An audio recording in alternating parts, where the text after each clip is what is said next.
aussi gai que vous le voulez. Un conte triste convient mieux à l'hiver.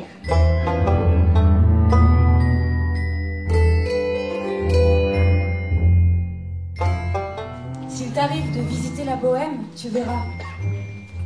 Vos deux pays sont très très différents. Le roi de Sicile a l'intention de rendre sa visite à Bohême l'été prochain. Ensemble, ils ont été élevés. Leur affection enracinée au fond d'eux-mêmes ne fait que porter des branches. Pourvu que leur amour tue.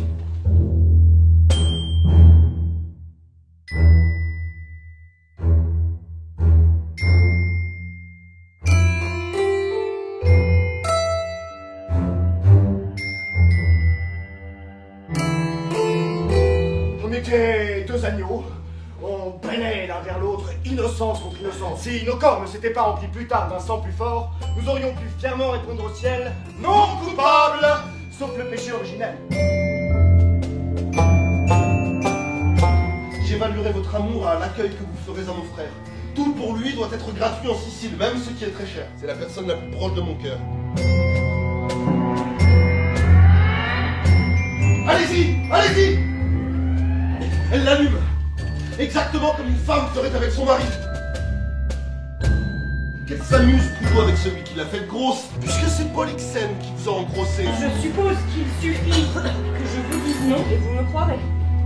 Avoue que ma femme est une putain, qu'elle mérite le nom de jument qui va se faire sauter avant la Vous noce. n'avez jamais parlé de façon si indigne. Si vous recommenciez, ce serait plus grave encore que la faute dont vous parlez, si elle existait.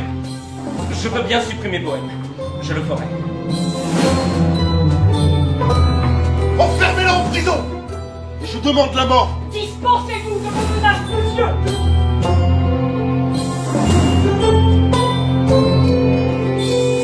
Ce monde n'a rien à voir avec moi. Il vient de Polyxène.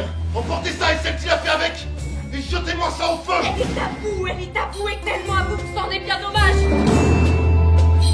Le prince, votre fils, est parti. Comment ça, parti? Mort. Qu'est-ce que c'est?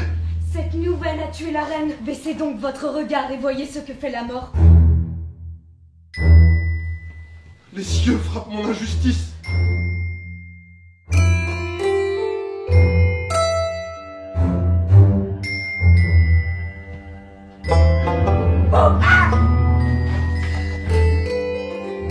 Nos noces auront bien lieu.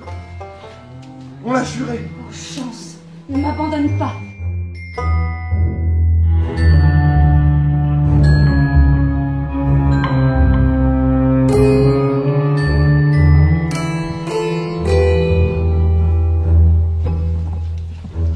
Vous allez me dire que toutes ces nouvelles ressemblent tellement à un vieux conte qu'on a du mal à les croire.